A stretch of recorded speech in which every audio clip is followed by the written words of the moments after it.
Hello everyone and welcome back to another tutorial from Finance for Beginners. In this video, I'm going to show you how you can get paid to click on ads within the Cointiply application. So let's get started right away. First of all, open up the Cointiply app on your device, and after you have logged into your account, you will be taken into your homepage.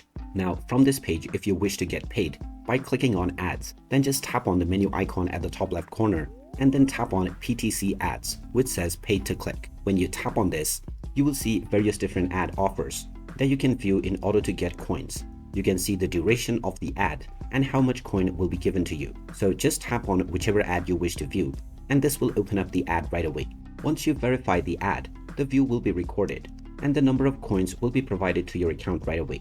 It may take some time until it is shown within your profile though.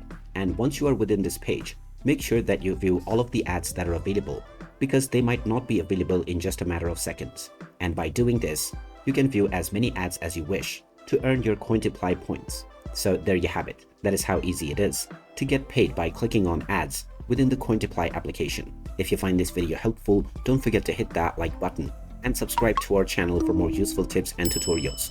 Thanks for watching, and I will see you again in the next one.